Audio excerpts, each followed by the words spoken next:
Bonjour à toutes et à tous, j'espère que vous allez bien. Bonjour tout le monde, je suis ravie d'être avec vous aujourd'hui. Donc je vais me présenter déjà.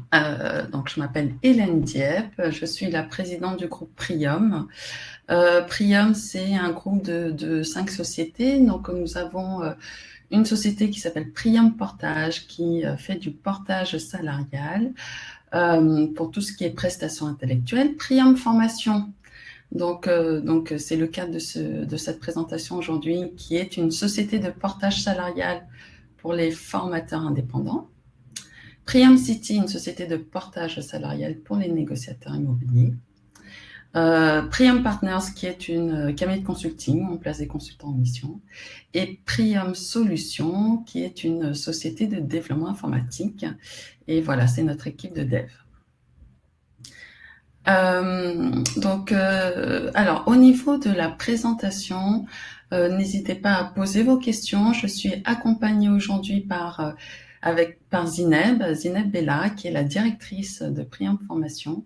Donc, si vous avez des questions sur l'organisme de formation, la réglementation, etc., n'hésitez pas, ou sur le partage salarial. Je vais essayer de répondre au fil de l'eau, mais sinon, je ferai un petit point également en fin de présentation. C'est une présentation qui va être assez complète, normalement qui est prévue pour 45 minutes, mais je pense qu'on va déborder un petit peu. Et j'ai échangé avec Webikeo qui m'a dit qu'on pouvait déborder. Donc, du coup, on pourra échanger à la fin avec vos questions également.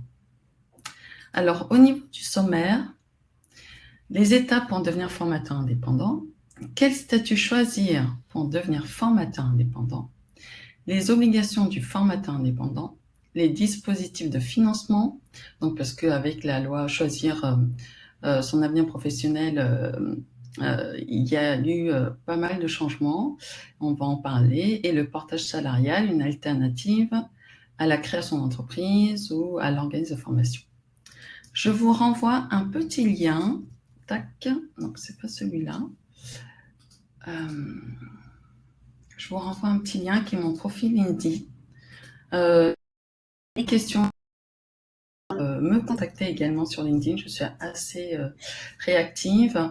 Et vous pouvez également télécharger la présentation, parce que je l'ai mis en téléchargeable, donc n'hésitez pas, ou sinon contactez-moi et je vous l'enverrai directement. Et dès qu'on aura la liste des participants avec vos adresses email, on vous l'enverra également. Voilà, donc je vous enverrai la présentation. Alors, quelles sont les étapes pour devenir formateur indépendant? Donc, il y a plusieurs étapes. J'espère que vous voyez bien. Donc, la première étape, c'est déjà, sans parler du portage salarial, c'est de créer votre entreprise individuelle ou votre société. D'accord? Donc, je vais vous donner les avantages et les inconvénients de chaque statut. Vous devez réaliser votre déclaration initiale de formation à la directe. Donc, maintenant, ça s'appelle la DREETS, D-R-E-E-T-S, pour obtenir un numéro d'agrément. Donc, ça s'appelle un numéro d'activité plutôt. Donc, pour pouvoir le faire, vous devez d'abord signer une première convention de formation avec un client. Et vous avez 3 mois, en fait, pour faire la déclaration initiale d'activité. Vous devez remplir un document CERFA, envoyer la première convention, le programme de formation, liste du ou des formateurs avec leur CV, une copie du casier judiciaire numéro 3, donc le bulletin numéro 3 de votre part, en fait, du dirigeant, et la copie des statuts si jamais vous avez créé une société. Et donc, vous avez une délivrance à peu près au bout de 30 jours, en fait, d'un numéro d'activité qui vous permet d'exercer votre métier de formateur. Alors, si vous souhaitez bénéficier mutualiser, c'est-à-dire que si vous souhaitez que vos clients bénéficient de subventions comme le CPF, comme les OPCO, comme le Pôle emploi, etc., vous devez être datadocké, d'accord? Donc le datadoc, en fait, c'est un référentiel qualité. Et c'est jusqu'au 31 décembre 2021. Et à partir du 1er janvier 2022, vous devez obtenir la certification Calliope. Donc j'en parlerai tout à l'heure. Mais voilà, c'est une obligation si jamais vous souhaitez bénéficier de fonds mutualisés. Par contre, si vous travaillez pour un organisme de formation qui elle-même bénéficie de fonds mutualisés, vous n'avez pas besoin d'être datadocké ou avoir la certification Calliope. Vous avez juste la nécessité d'obtenir un numéro d'activité auprès de l'ADRITS. Et vous pouvez obtenir une attestation fiscale d'exonération de TVA. Donc ça, c'est intéressant si jamais vos clients sont des particuliers ou des associations, parce que ces personnes-là ne récupèrent pas de TVA. Donc là, pour le coup, vous pouvez facturer sans la TVA. Mais si vos clients sont des entreprises, il n'y a pas trop d'intérêt de demander une exonération de TVA, puisque l'entreprise récupère la TVA et vous également, vous pouvez la récupérer. Oui, Priam Formation est en passe de certification Calliope. On est en plein dedans, donc on va obtenir la certification. Alors, quel statut choisir? Donc, vous avez l'entreprise individuelle. Donc, la particularité de ce statut, c'est que vous et l'entreprise individuelle, vous êtes une même personne. D'accord? La constitution et le fonctionnement sont assez simples. Par contre, vous avez une responsabilité illimitée. C'est-à-dire que comme vous ne créez pas une structure à part, une société, eh ben, vos patrimoines personnels et professionnels sont juridiquement confondus. Et vous êtes responsable des dettes de votre entreprise sur l'ensemble de vos biens. Cependant, le logement principal est insaisissable. Et il existe le IRL, à ne pas confondre avec le URL, qui vous permet de protéger vos biens personnels des risques liés à votre activité professionnelle. Voilà, donc vous pouvez affecter une partie de votre patrimoine. La micro-entreprise, donc je pense que vous connaissez voilà, ce statut, c'est un régime spécifique de l'entreprise individuelle, d'accord? Donc pour pouvoir en bénéficier, il ne faut pas que votre chiffre d'affaires dépasse 72 600 € pour les prestations de services, donc c'est le cas de la formation. Et l'État voilà, est assez souple sur 2 ans. Donc vous pouvez dépasser pendant 2 années ce plafond-là, mais ensuite, eh ben, vous perdez en fait les avantages de la micro-entreprise et vous devenez entrepreneur individuel. Alors les avantages sont les suivantes, c'est que vous allez payer uniquement 23% de cotisation sociale au lieu de 45% avec l'entreprise individuelle. Si vous bénéficiez de l'ACRE, vous avez 11% de cotisation sociale pendant la première année. D'accord? Et en fait, si vous aviez créé votre société, enfin votre micro avant 2020, c'était 5,5% la première année, 16,5% la deuxième année et 19,8% la troisième année. Depuis 2020, en fait, vous allez payer 11% de cotisation sociale pendant 1 an. Et ensuite, vous repassez à 23%. Et si vous perdez le régime de la micro-entreprise, vous repassez à 45%. Voilà. Donc, la micro-entreprise n'a pas de TVA facturée, que ce soit un organisme de formation ou pas, d'accord? Donc, voilà, jusqu'à 34 400 €. Le premier euro au-delà des 34 400 € doivent être soumis à la TVA. Donc, si vous avez des factures voilà, qui se chevauchent entre les deux, il y a une partie qui va être soumise à TVA et l'autre partie non. Donc, vous aurez une double comptabilité à tenir. Et vous avez un abattement de 34% de votre chiffre d'affaires pour l'IR. Donc, en entreprise individuelle et en micro-entreprise, vous êtes soumis à l'impôt sur le revenu. Donc, c'est un impôt progressif. D'accord? Et donc, avec la micro-entreprise, eh ben, vous avez un abattement de 34% de votre chiffre d'affaires et c'est ce montant final qui sera utilisé pour calculer votre impôt sur le revenu. Oui, les cotisations appelées sont sur le chiffre d'affaires. Alors, les inconvénients. La cotisation à la sécurité sociale, vous cotisez à la sécurité sociale des indépendants, ça s'appelle la SSI, c'est l'anciennement RSI. 45% de cotisation sociale si votre chiffre d'affaires dépasse les 72 600, mais vous avez la possibilité de le faire pendant 2 ans. À partir de 34 400 €, facture avec la TVA. Le patrimoine personnel et professionnel sont confondus, sauf si vous optez pour le IRL. Vous devez prendre des assurances, mais ça c'est pour tout, hein, c'est-à-dire que ce soit pour l'entreprise individuelle, la micro ou une société, vous devez souscrire à la RC Pro. Donc la RC Pro, c'est la responsabilité civile et professionnelle, voilà, donc pour protéger votre activité. Vous ne cotisez pas au chômage, vous ne cotisez pas à la retraite des salariés. Et vous n'avez pas de frais d'investissement possible parce que l'abattement de 34% que je vous disais tout à l'heure, en fait, ça correspond à vos frais professionnels. Donc, si vous avez beaucoup de frais, c'est peut-être pas le meilleur statut à choisir. Voilà. Et la cotisation chômage, et ben, quand vous êtes en société, dirigeant d'une société ou en micro-entreprise ou en entreprise individuelle, vous ne pouvez pas cotiser au Pôle emploi. Alors, au niveau de la société, vous allez créer une personne morale distincte juridiquement de vous. D'accord? L'entreprise individuelle, vous êtes une seule et unique personne. Donc, c'est pour ça que le nom de l'entreprise individuelle, c'est votre nom, en fait.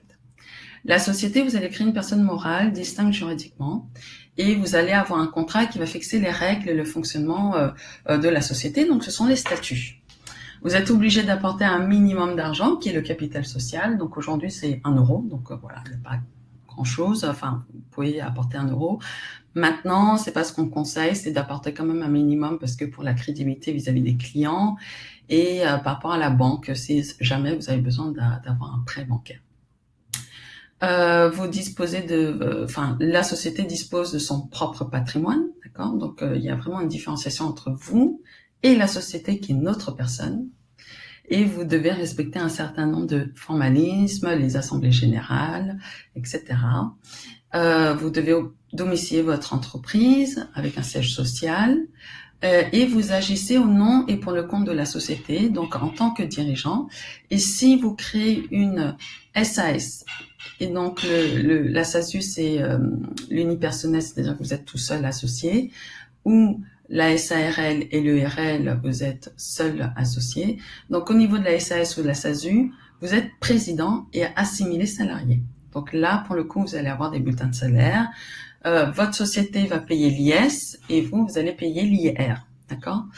Et quand vous êtes en SARL, en URL, vous êtes gérant, travaillant non salarié, TNS, donc vous cotisez au SSI. Et sauf pour le gérant minoritaire d'une SARL, parce que la SARL, vous avez plusieurs associés, voilà, vous pouvez avoir des bulletins de salaire. Donc, quand vous êtes président assimilé salarié, alors c'est comme mon cas. En fait, je suis présidente de mes SAS. Donc, je suis assimilée salariée, c'est-à-dire tous les mois, j'ai un bulletin de salaire. Je cotise à tout, d'accord? J'ai la prévoyance, j'ai la mutuelle, j'ai la sécurité sociale. Je cotise au régime, à la retraite des cadres, des salariés, etc. Mais la seule cotisation que je n'ai pas, c'est le Pôle emploi. Ok? Et au niveau de la SARL ou l'ERL, si vous êtes gérant, travaillant non salarié, vous n'allez pas avoir de bulletin de salaire. Alors, quelles obligations pour le formateur indépendant? Alors là, je vais répondre à la question de Jean-Christophe. Lorsqu'on est indépendant et qu'on fait des bilans de compétences pour le compte d'un organisme labellisé, devons-nous devenir centre de formation officiel à travers la directe? Oui, oui. Jean-Christophe, je vous confirme. Bilan de compétences et VAE, validation des acquis, ça rentre dans le champ des actions de formation et donc vous devez avoir un numéro d'activité. Ah, Zineb répond. Alors, quelles sont les obligations pour le formateur indépendant? Non, d'abord, établir un bilan pédagogique et financier chaque année. Si vous ne le faites pas, vous risquez de perdre votre numéro d'activité de la DRITS. D'accord?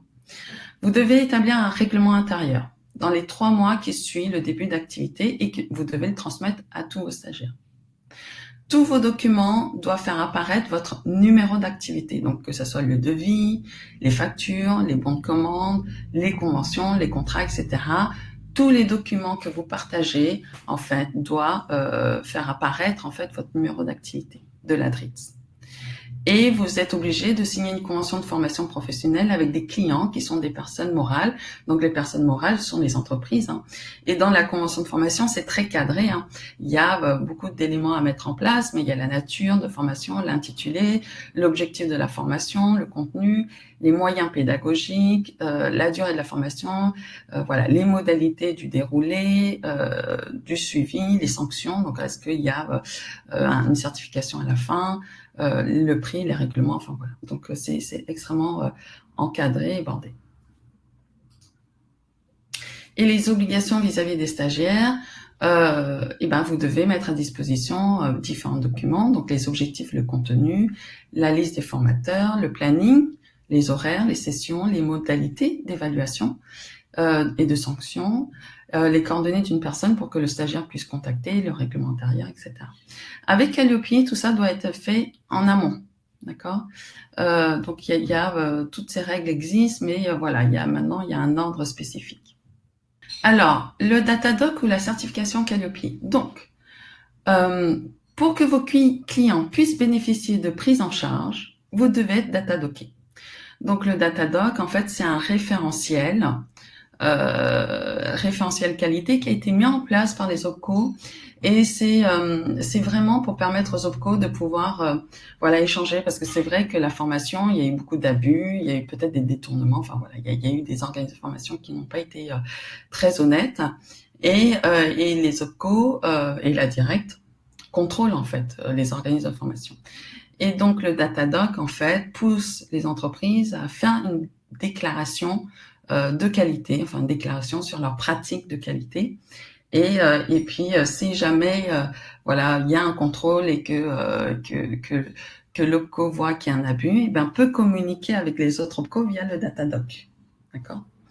Donc et ensuite Calliope, c'est les mêmes critères du référentiel qualité plus un critère qui est l'inscription et l'investissement du prestataire. Alors là, pour le coup, ce n'est plus du déclaratif, parce que le Datadoc, c'était que du déclaratif. La certification Calliope, vous allez être audité par un organisme auditeur. Voilà, donc c'est beaucoup plus poussé, et donc l'audit se déroule pendant 2 jours si vous avez moins de 150 000 euros de chiffre d'affaires, et sinon c'est beaucoup plus si votre organisme de formation est plus conséquent. Comment on obtient la certification Calliope? Donc, déjà, il faut choisir un certificateur accrédité par le COFRAC. Donc, ça se trouve sur le site du ministère du Travail, d'accord? Vous prenez attache avec le certificateur et vous allez organiser l'audit. Vous allez mettre en place les outils de communication, etc.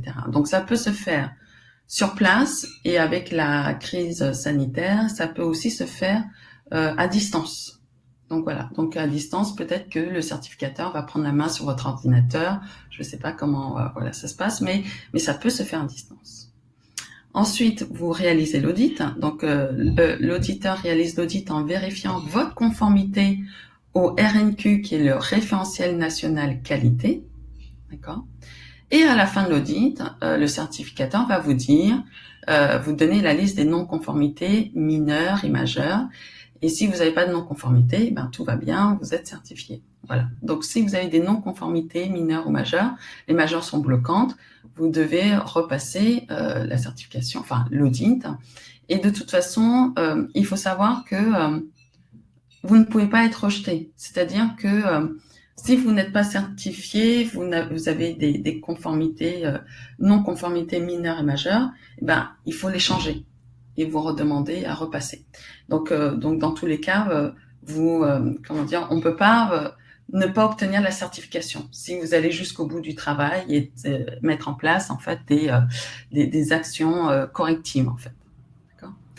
Et ensuite, vous avez l'audit de surveillance, et au bout de 14 à 24 mois après l'obtention de la certification, un audit de surveillance et un audit de renouvellement au bout de 3 ans. Donc tous les 3 ans, vous devez renouveler votre audit, et tous les ans, tous les 2 ans à peu près, vous avez un audit de surveillance. Voilà. Le coût, alors il y a un arrêté en fait du 6 juin 2019 qui fixe en fait le cadre des journées en fonction du chiffre d'affaires de l'organisme de formation. Donc c'est environ 1 500 € pour un chiffre d'affaires inférieur à 150 000 €. Voilà, parce que c'est 2 jours. Et mon conseil, c'est de lire le guide de lecture du référentiel national qualité, qui se trouve sur le site ministère du Travail. Et si vous téléchargez la présentation, il y a un lien hypertexte, donc ça vous donne le lien. Alors, les dispositifs de formation. Donc là, je fais une petite pause parce que je pense qu'il y a pas mal de questions. Lorsqu'une entreprise est référencée centre de formation, est-ce qu'il faut faire une autre déclaration pour les associés, ou sont-ils considérés formateurs? En fait, si les associés, ce sont des associés de l'entreprise, il n'y a pas de déclaration. En fait, la déclaration en tant qu'organisme de formation, c'est votre structure, d'accord? Donc, c'est votre entreprise individuelle ou micro si vous êtes seul. Si vous êtes une SAS ou une SARL et vous êtes plusieurs associés, eh ben l'organisme de formation, c'est la société. Ensuite, tous les salariés bénéficient en fait de ce statut-là, donc il n'y a pas besoin. Alors, les dispositifs de formation. Donc, avec la loi pour la liberté de choisir son avenir professionnel, il y a plusieurs dispositifs qui ont évolué, d'accord? Donc, avant, on avait le plan de formation pour les entreprises, c'est remplacé par le plan de développement de compétences. En fait, ça permet aux salariés de suivre des formations à l'initiative de l'employeur, d'accord, qui a des obligations de formation professionnelle comme permettre aux salariés de s'adapter au poste de travail, maintien de l'emploi, développement de nouvelles compétences, etc., ou formation à la sécurité, comme la formation SST, la formation de premier secours. Donc, aujourd'hui, c'est un parcours pédagogique qui est mis en place en collaboration entre l'employeur et l'employé pour atteindre un objectif professionnel. Voilà. Et la formation en situation de travail, en présentiel ou à distance, sont possibles. Avant, les formations en situation de travail n'étaient pas possibles. Et avant, les formations à distance n'étaient pas possibles. Voilà. Donc aujourd'hui, c'est vraiment complètement adapté et c'est pour suivre le parcours de formation. Et donc c'est pour ça qu'on dit plus plan de formation, mais on met en place un plan de développement de compétences pour les salariés. Donc pour vous, en tant que formateur, vous pouvez permettre à vos clients de faire bénéficier d'avoir des aides, des subventions de leur OPCO, dans le cadre du plan de développement de compétences. Donc là, c'est l'OPCO qui gère cette partie-là. Ensuite, il y a le CPF, d'accord? Donc, vous connaissez le CPF. Aujourd'hui, ce n'est plus alimenté en heures, mais en euros. Et ça date du 1er janvier 2019. Et donc, chaque actif est alimenté de 500 € TTC. Donc, c'est ça qui est intéressant pour vous si vous êtes exonéré de TVA, parce que du coup, le TTC correspond à votre hors-taxe. Donc, imaginons qu'il y avait 1000 € TTC. Et ben, si vous facturez avec la TVA, vous pouviez facturer que 800 € hors taxe.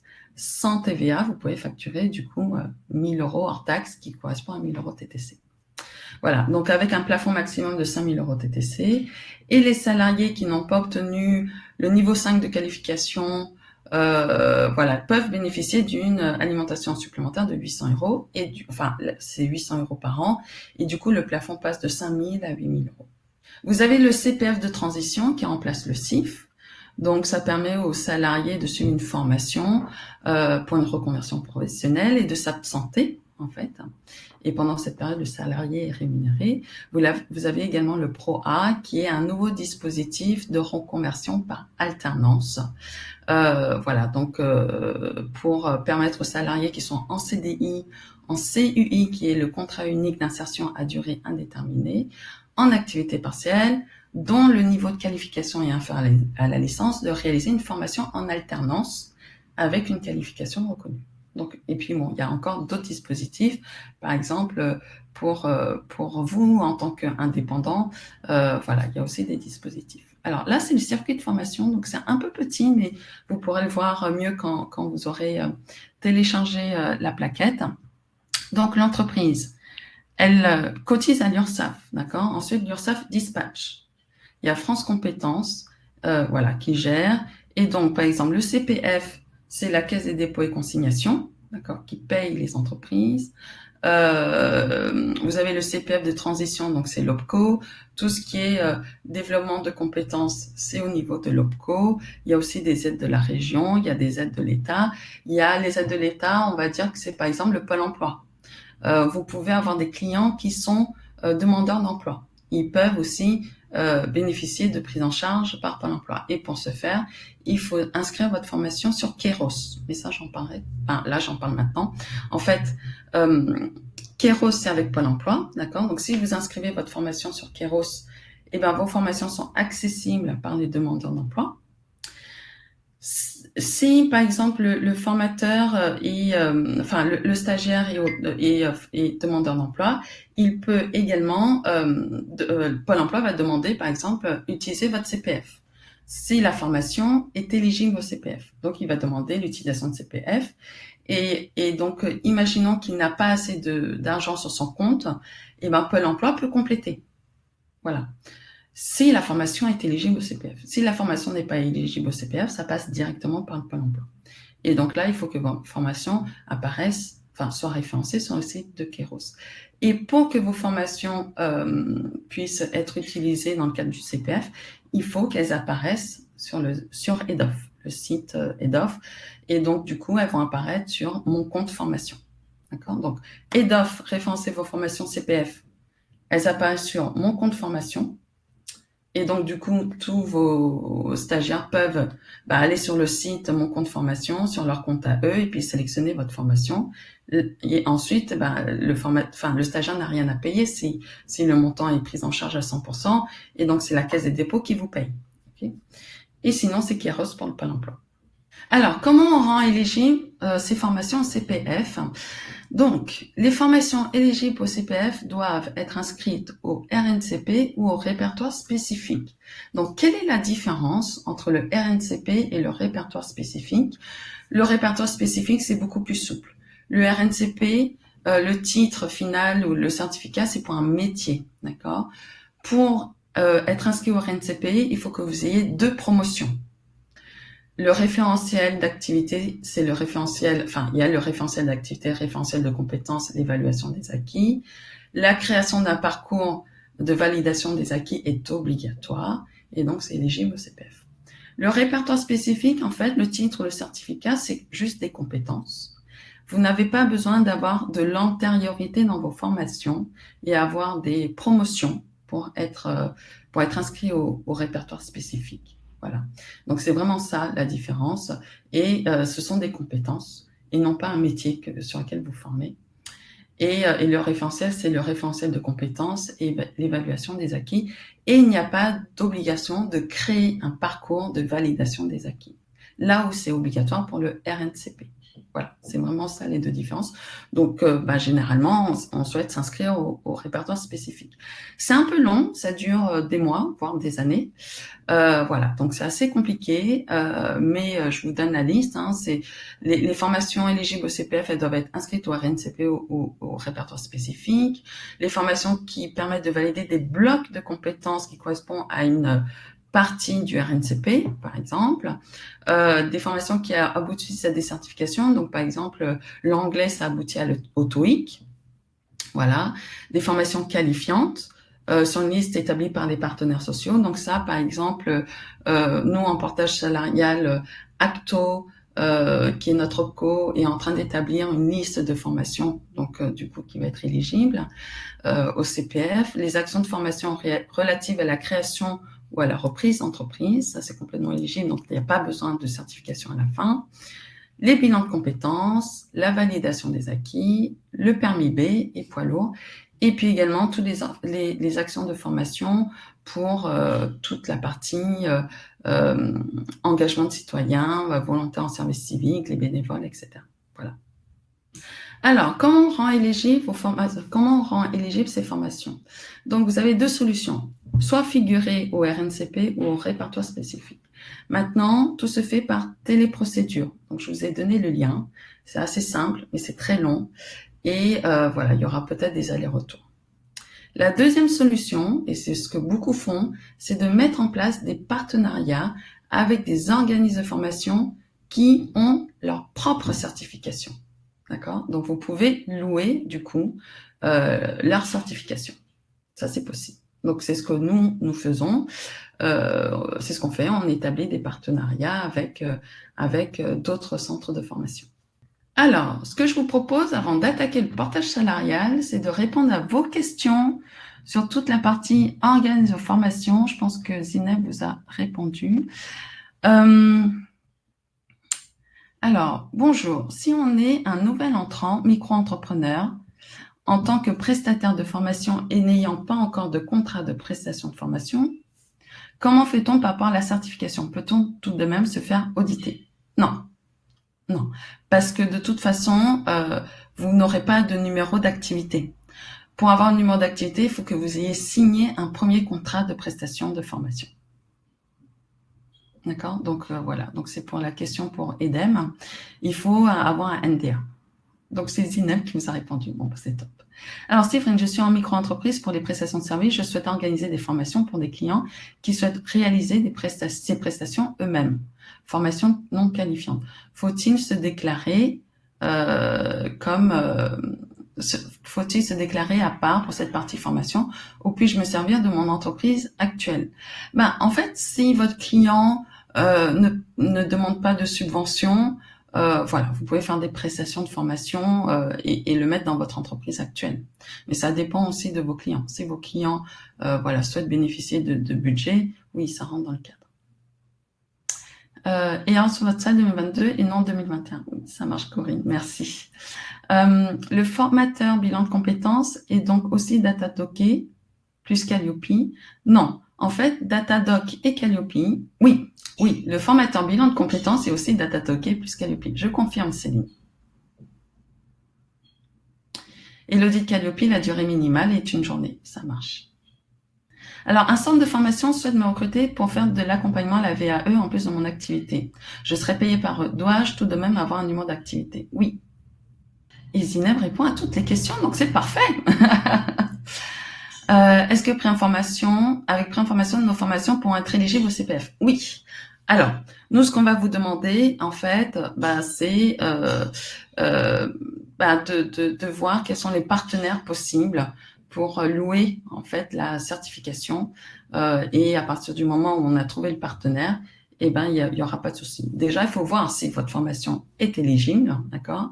Et s'il existe un organisme de formation qui a cette certification. Et ensuite, vous vous mettez en contact avec eux, vous négociez la location du certificat, donc la certification. Donc, c'est souvent par stagiaire. Donc, voilà, ça peut coûter quelques dizaines d'euros. Des fois, c'est gratuit.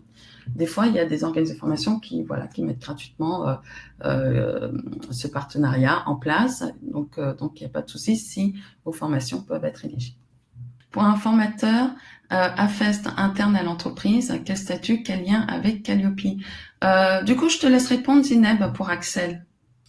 J'ai peur de dire des bêtises. Alors, comment ça marche le portage salarial? Donc, le portage salarial, c'est une relation tripartite qui permet aux formateurs indépendants de pouvoir exercer leur métier sans avoir à créer de société. Donc, vous n'avez pas besoin de créer de micro-entreprise. Vous n'avez pas besoin de créer une entreprise individuelle. Vous n'avez pas besoin de créer une SASU ou une URL. Et vous devenez salarié de la société de portage salarial. Et vous pouvez démarrer demain, sous 24 heures. Donc, c'est une relation tripartite, d'accord? Donc, vous prospectez vos clients, vous trouvez vos stagiaires, vous négociez vos prix, etc. Ensuite, vous signez avec la société de portage en Triumph Formation, par exemple, une convention de formation qui vous explique comment on fonctionne et un contrat de travail en CDI ou en CDD. OK? Et ensuite, nous signons avec votre client la convention de formation en fonction de ce que vous avez négocié ou le contrat de prestation de formation. On facture votre client et on transforme les honoraires en salaire pour vous. Voilà, c'est très simple. Plus de société à créer et donc l'avantage, c'est que vous êtes salarié d'un organisme de formation Datadocké, certifié Calliope. Donc du coup, vous n'avez plus besoin d'avoir de NDA, plus besoin de faire le bilan de compétences, vous n'avez plus besoin d'avoir la certification Calliope, etc. Tout est géré par nous. Donc ça, c'est génial. Beaucoup de formateurs viennent chez nous parce que c'est vraiment hyper flexible. Et puis après, dès que vous avez développé votre activité, si vous souhaitez créer votre organisme de formation, c'est possible. Et l'avantage, c'est que nous, on fera une rupture conventionnelle avec vous. Si jamais vous avez dépassé votre période d'essai, vous aurez de l'aide pour créer votre structure par la suite également. Voilà. Donc, c'est une activité légale et réglementée. Donc, en 2008, c'est inscrit dans le Code du travail. Donc, du coup, le portage salarial avec l'intérim ne fait pas partie des cas d'emploi illicite. Donc, ça, c'est important. En 2012, il y a eu la création du PEPS, qui est le syndicat patronal du portage salarial. 2015, ordonnance et décret d'application. Et depuis 2017, nous avons notre propre convention collective. Et en 2020, on a pu mettre en place le chômage partiel pour les salariés portés. Donc ça a été un bénéfice qui a été énorme pour les salariés portés. Ils ont pu garder 85% de leur salaire net d'avant. Donc ça, c'était très intéressant. Alors, les avantages et inconvénients du portage salarial. Donc, comme je vous disais, simplicité et gain de temps. C'est-à-dire que quand vous n'avez plus de boîte à créer, vous vous déchargez de toute la gestion chez nous et vous concentrez sur le cœur de votre métier. Donc, on facture vos clients, on met en place les contrats de prestation, les contrats de formation ou les conventions de formation, on récupère l'argent auprès de vos clients, etc. Donc, vous démarrez tout de suite. Voilà. La sécurité, vous avez la protection sociale du salarié, vous cotisez au Pôle emploi puisque vous êtes salarié, d'accord. Vous êtes assuré dans votre activité, vous n'avez plus besoin de souscrire à une RC Pro parce que vous êtes salarié d'une société qui a la RC Pro. Vous avez un salaire tous les mois facturé et du coup, vous pouvez obtenir plus facilement un crédit ou un logement. Vous pouvez aussi lisser votre salaire si jamais vous avez besoin de bulletins de salaire qui soient à peu près dans le même montant pour obtenir un logement ou un prêt bancaire. Vous intégrez un réseau de consultants, on facilite votre recherche de mission. Alors pourquoi? Chez Priam Formation, ce qu'on fait, c'est qu'on a, vous allez voir si vous allez sur notre site, catalogue, et en fait, on fait apparaître les formations de nos salariés portés dans tout le catalogue. Donc, vous êtes référencé dans notre catalogue. Également, si votre formation est éligible au CPF, on fait le nécessaire, nous, pour vous inscrire sur EDOF et Keros également, si vos formations, vous souhaitez les rendre disponibles pour les demandeurs d'emploi. Donc ça, on s'en occupe avec vous. Et vous pouvez bénéficier d'un parcours de formation. Alors ça aussi, c'est intéressant parce que quand vous êtes salarié d'une société, vous avez également droit à être formé, ce qui est normal. Voilà. Vous appuyez sur un réseau d'experts pour la gestion. Donc, Zineb, qui est là, présente, la directrice de Priam Formation, vous accompagne avec son équipe. Et puis, vous pouvez optimiser aussi vos revenus. On est en train de mettre en place le plan épargne entreprise et le plan épargne retraite pour Priam Formation. C'est pas encore fait, mais ça sera bientôt mis en place. Il y a le CESU, les chèques cadeaux, les tickets restaurants également, avec la carte Swile. On vous rembourse vos frais professionnels également. Donc ça, c'est intéressant par rapport à la micro-entreprise. Donc, je vous donne un exemple. En portage salarié classique, ce qu'il faut savoir, c'est que 50% de votre chiffre d'affaires, c'est du net. D'accord? Avec Priam Formation, c'est un peu moins. C'est autour de 45%. Pourquoi? Parce que, en fait, on a la taxe formateur qu'on paye puisqu'on n'est pas assujetti à la TVA. Donc, d'un côté, vous avez un peu plus de cotisation patronale, mais d'un autre côté, vous facturez hors TVA. Donc, vous gagnez 20%. Voilà. Donc, je vous fais un schéma sur les 50% pour que ça soit clair, mais sachez qu'on n'est pas à 50%, on est plutôt autour de 43-45% du chiffre d'affaires hors taxe en net. Donc, imaginons que vous ayez 10 000 euros hors taxe de chiffre d'affaires. On facture 10 000 euros. Bon. En portage salarial classique, vous allez obtenir à peu près 5 000 euros net. D'accord? Imaginons que vous ayez 3 000 euros de frais professionnels. Donc, les frais, ça peut être les frais kilométriques, vous allez voir des clients, ça peut être des invitations au restaurant, ça peut être un achat de matériel informatique, un ordinateur, des abonnements téléphoniques, Internet, etc. Enfin, voilà, vous avez des frais. Donc, ce qu'on va faire, c'est qu'on va prendre les 10 000 euros, on va soustraire les 3 000 euros, donc ça va faire 7 000 euros. Donc, c'est les 7 000 euros qu'on va transformer en salaire. Donc, du coup, 50% de 7 000 euros, ça fait 3 500 net. Et les 3 000 euros qu'on a déduits au départ, on vous les reverse, donc vous avez 6 500 euros net. L'avantage, c'est quoi? C'est que vous avez 6 500 net au lieu de 5 000. L'avantage, c'est que vous allez payer moins d'impôts sur le revenu. D'accord? Puisque du coup, votre brut va être, et net imposable va être moins élevé. L'inconvénient, c'est que vous avez moins cotisé au Pôle emploi, à la retraite. Donc vraiment, ça dépend de votre situation. Voilà. Alors, la liberté, vous êtes autonome pour piloter votre activité, d'accord? Donc, nous, on n'a pas à émettre de jugement sur votre activité. C'est vraiment vous qui recherchez vos missions et vous organisez votre travail comme vous voulez avec vos clients. Enfin, voilà, c'est vraiment libre. Et également, si vous êtes en CDI chez nous et ou en CDD d'ailleurs et que vous ne facturez pas et que vous n'avez rien sur votre compte d'activité chez nous, on vous fait un bulletin de salaire à zéro.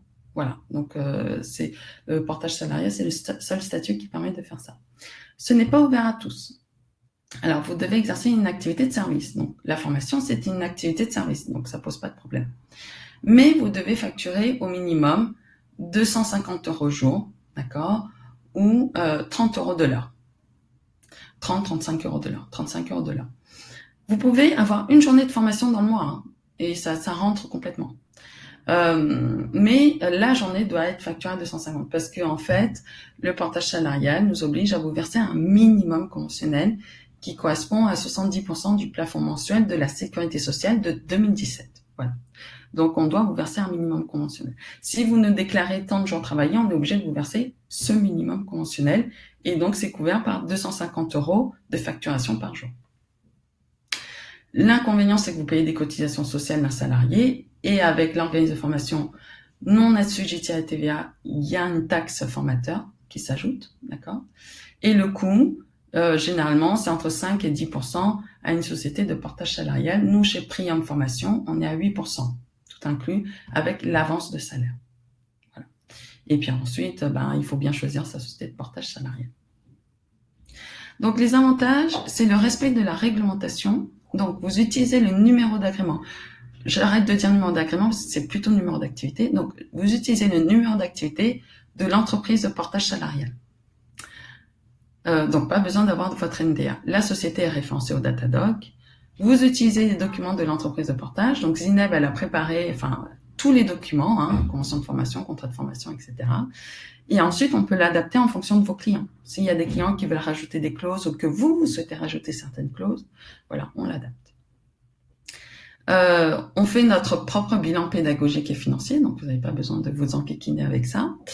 Et la société de portage doit être certifiée Calliope. Donc, comme disait Zineb également, on est en train de passer notre audit. Voilà, c'est en cours.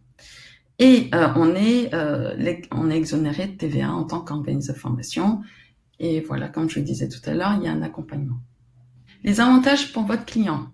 Alors, c'est une activité qui est encadrée par le Code du travail, donc vous n'avez pas de lien juridique direct entre vous et votre client, d'accord? Donc, c'est vraiment une relation tripartite, donc c'est nous qui signons pour votre client. Donc, il n'y a pas de risque de prêt de main-d'œuvre illicite parce que le portage salarial inscrit dans le Code du travail et le Code du travail spécifie bien que le portage salarial ne fait pas partie des risques de prêt de main-d'œuvre illicite.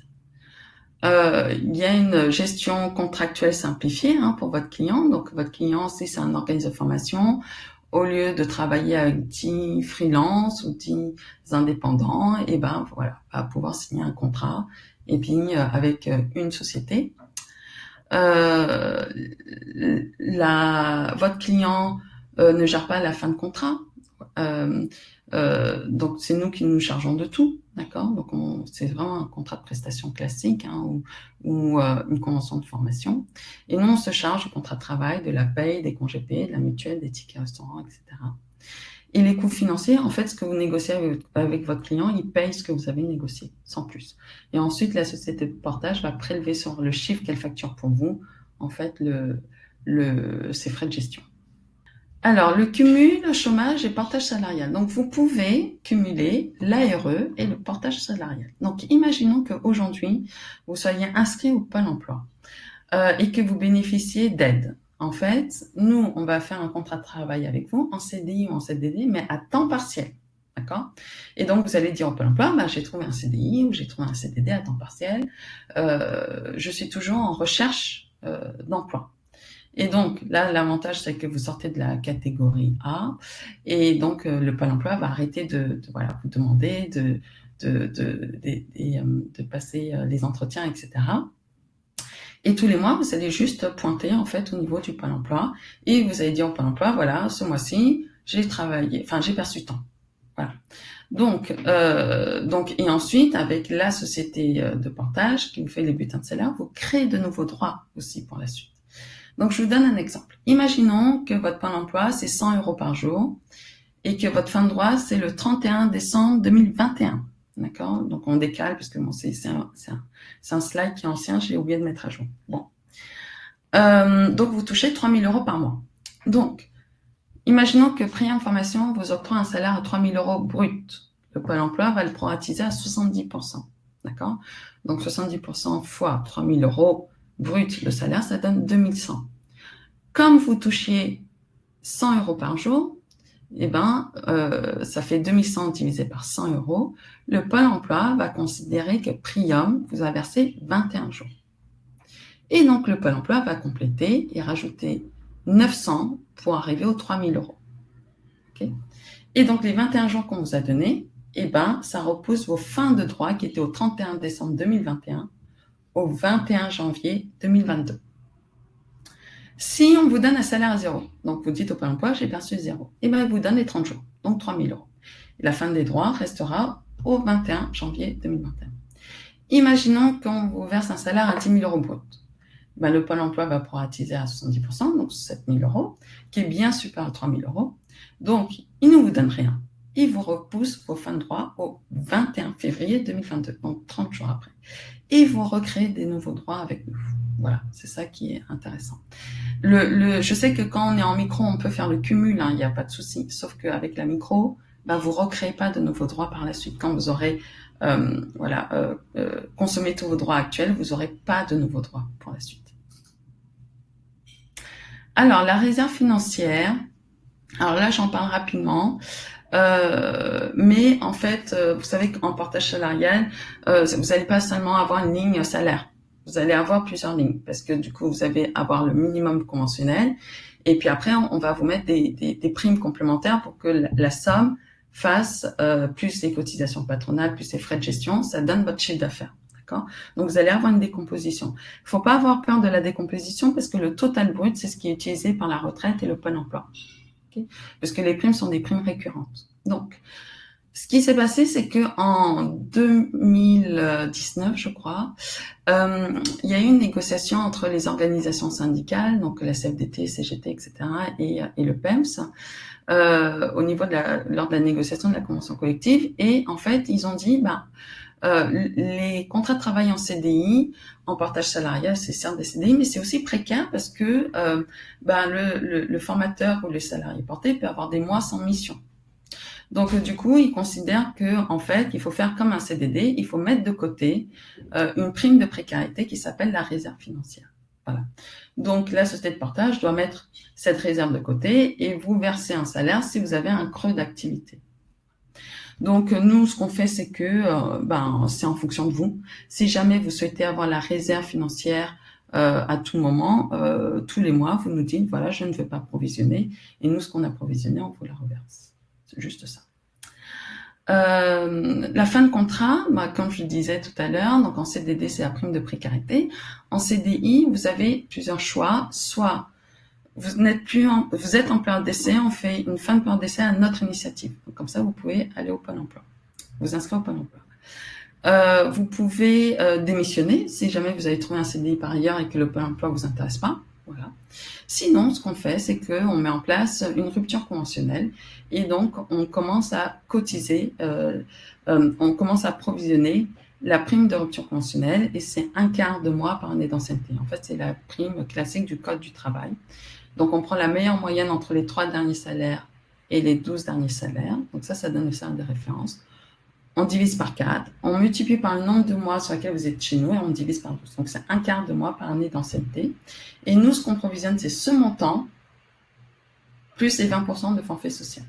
Ce qu'il faut savoir, c'est que les cotisations patronales hors Priam Formation, mais classiquement, c'est entre 43 et 48% du brut, d'accord ?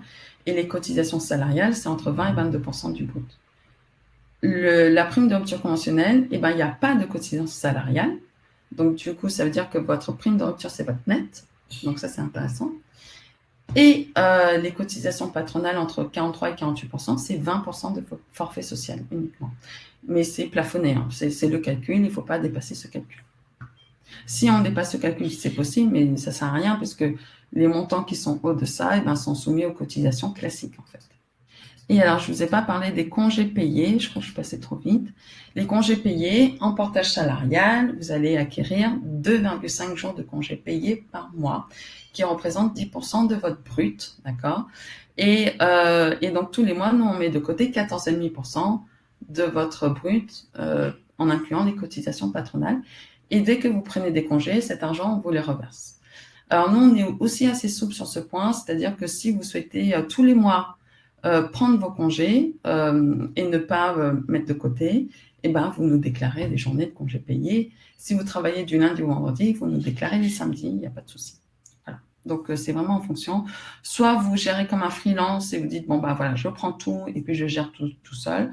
Soit vous souhaitez gérer comme un salarié et donc là, vous voulez mettre de côté parce que vous savez qu'au mois de juillet, au mois d'août, vous n'aurez aucune session de formation et vous ne voulez pas avoir de bulletin de salaire à zéro. Alors, quel statut choisir? Donc, juste un petit comparatif rapidement. En auto-entrepreneur, c'est simple et rapide. Les cotisations sociales sont allégées. Les formalités comptables sont simplifiées. Les inconvénients, c'est que vous avez un chiffre d'affaires plafonné. Vous ne pouvez pas déduire les frais pro puisque vous avez déjà l'abattement de 34%. Votre responsabilité est illimitée. Vous devez avoir votre NDA, donc numéro d'activité, référencé Datadoc, et Calliope si jamais vos clients doivent bénéficier de subventions. Vous devez faire le bilan pédagogique et financier et vous n'avez pas de protection sociale, vous avez des assurances à souscrire. Voilà. L'unipersonnel, c'est la SASU ou le IRL, le chiffre d'affaires est déplafonné. Vous pouvez déduire vos frais pro, il n'y a pas de souci. Et votre responsabilité est limitée parce que vous créez une structure. Voilà. La création est plus complexe et plus coûteuse, la comptabilité à tenir, et puis vous devez avoir votre NDA, etc., etc. Le portage salarial, la mise en place est rapide, vous pouvez démarrer demain, vraiment demain. Vous avez la protection sociale, chômage, retraite, l'avantage des entreprises, donc la mutuelle, le plan épargne entreprise, plan épargne retraite, un CE, enfin voilà, pas mal de choses. Vous avez un bulletin de salaire tous les mois, vous n'avez pas de démarche administrative, et chez nous, vous prenez notre numéro d'activité, notre Datadoc et notre certification Calliope, vous êtes couvert par toutes les assurances. L'inconvénient, ce sont les cotisations sociales d'un salarié, mais vous bénéficiez de la protection d'un salarié. Alors là, une petite page, vous pouvez faire une simulation de salaire. Dans Priam Formation, en haut à droite, vous avez une petite calculatrice, donc vous pouvez faire une simulation. Le site Priam Formation est extrêmement complet. Il ne faut pas hésiter à regarder. J'ai fait une page sur comment créer un organisme de formation, comment devenir formateur indépendant, etc. Enfin voilà, n'hésitez pas. On a énormément de retours très, très, très positifs. Donc voilà, vous pouvez regarder. Et donc, nos valeurs et engagements. Donc, nous, on s'engage à verser le salaire au plus tard le 5 du mois. Je sais que Zineb le fait plus tôt. Voilà, donc ça, c'est top. On n'a pas de coûts cachés. On est transparent sur les coûts des assurances. Vous avez un gestionnaire dédié. On s'engage à répondre en moins de 24 heures. Alors là, je vous donne les avis déportés de Priam Portage. Donc, Priam Portage, c'est une société sœur de Priam Formation. Voilà, donc vous regarderez tranquillement les avis. Donc, on est une des sociétés les mieux notées du web. Et puis, pour nous contacter, donc le site Priam Formation, contact@priamformation.com, le LinkedIn, on essaye de publier pas mal de choses, donc n'hésitez pas à vous abonner, voilà. Et puis, mes contacts à moi. Et pour me contacter, moi, je préfère que vous me contactiez sur LinkedIn. Voilà, comme ça, je répondrai à toutes vos questions. Donc, je propose de descendre. Est-ce qu'avec Priam Formation, nos formations pourront être éligibles au CPF? Donc, je vous ai répondu à Fest. Ça, je laisse Zineb répondre. Est-ce que Priam Formation doit passer est-ce qu'avec Priam Formation, on doit passer la certification Calliope? Non, il n'y a plus besoin de passer la certification Calliope. Voilà. C'est nous qui gérons tout. Pouvons-nous faire du portage salarial en tant que consultante en bilan de compétences? Alors, non. Enfin, oui, on peut. Mais notre certification Calliope, aujourd'hui, on n'a pas fait la demande de passer la certification pour la VAE. et le bilan de compétences. Pour l'instant, c'est uniquement sur les actions de formation. Et dès qu'on passe ce cap-là, on va refaire un audit avec Calliope sur un bilan de compétences et la validation des acquis. Voilà. Et dès que nous, on aura cette certification, vous pourrez. Mais pour l'instant, non. Peut-on être en portage salarial même si la formation n'est pas reconnue au RNCP pour des actions bien-être, par exemple? Oui. En fait, vous pouvez passer en portage. Alors, nous, on a deux sociétés. On a Priam Formation et Priam Portage. Imaginons que vos sociétés, vos clients font des formations avec vous sur des formations non reconnues, non RNCP, etc. et que les clients ne veulent pas de subvention. Bah, vous n'avez pas besoin de passer par Priam Formation. Vous passez par Priam Portage. Et donc là, nos taux de frais de gestion sont entre 5 et 7%.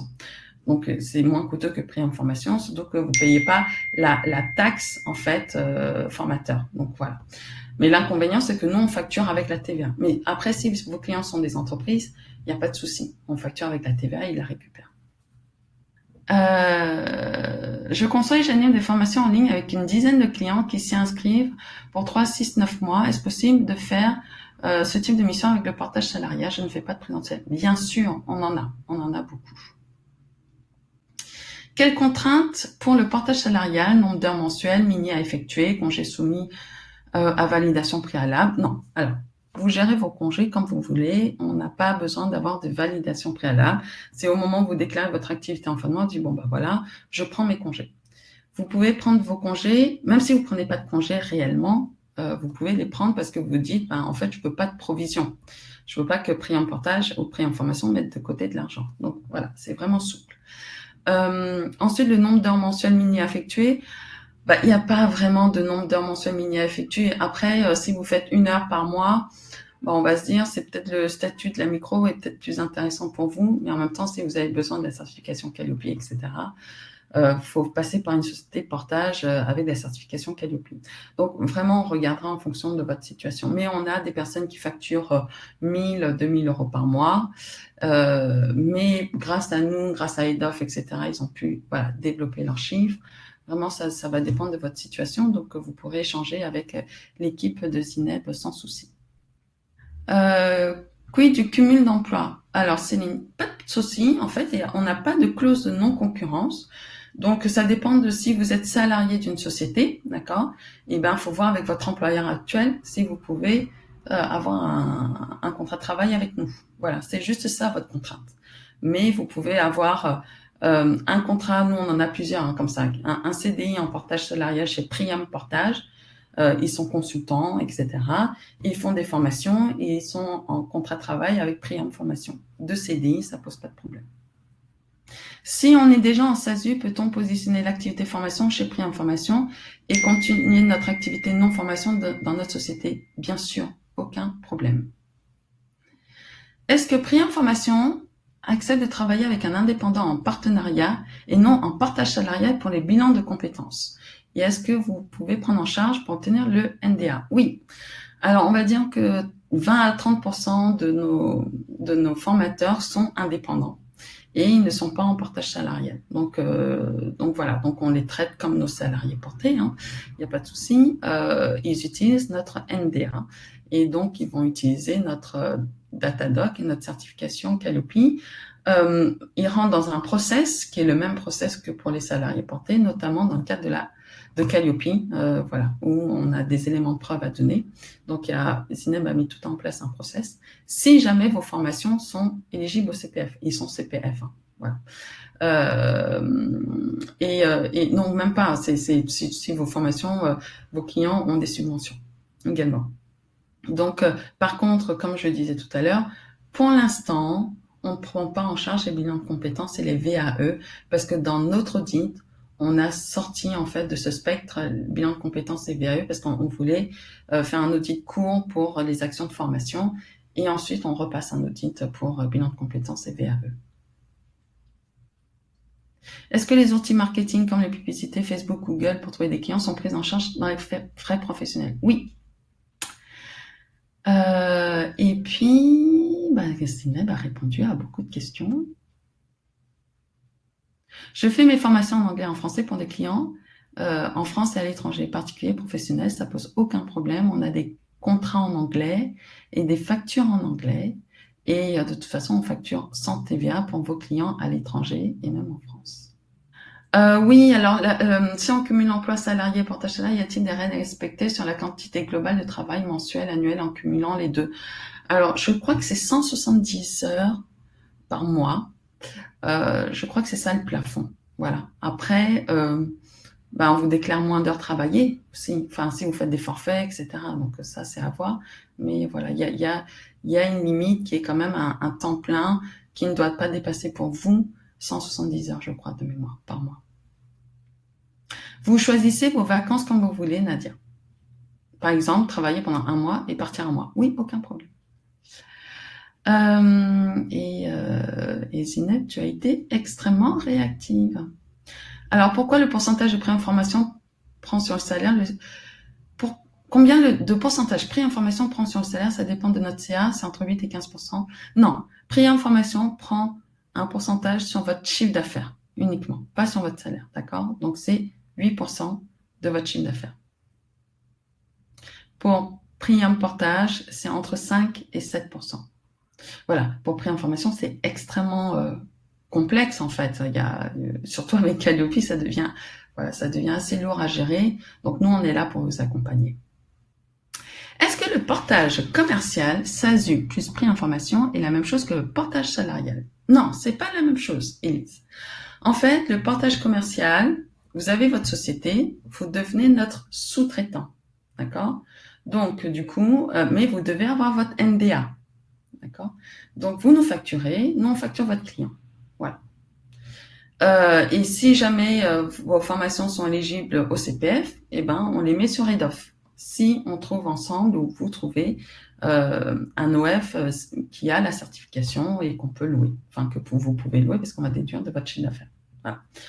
En portage salarial, vous n'avez juste pas de société à créer, vous n'avez pas besoin de SASU.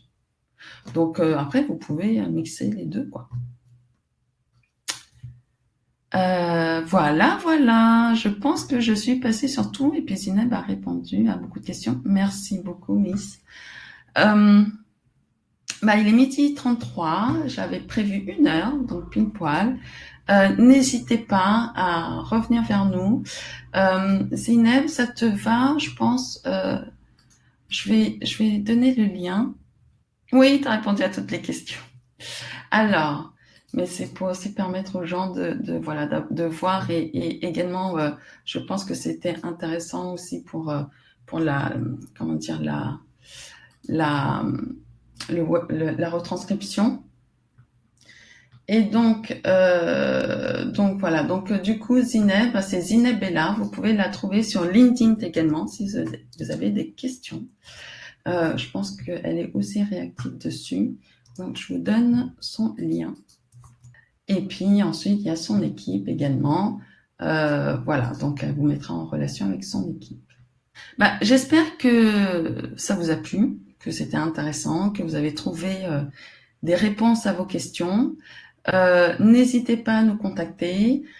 Dès que j'ai le lien, vos adresses mail de Webikio, je vous envoie la présentation. Mais sinon, vous pouvez également me contacter sur LinkedIn. Je redonne le lien, vous contactez-moi et demandez-moi la présentation et je vous l'envoie tout de suite. Voilà. Je vous souhaite une excellente journée et prenez soin de vous. Ah oui, si c'était bien, n'hésitez pas à donner une bonne note.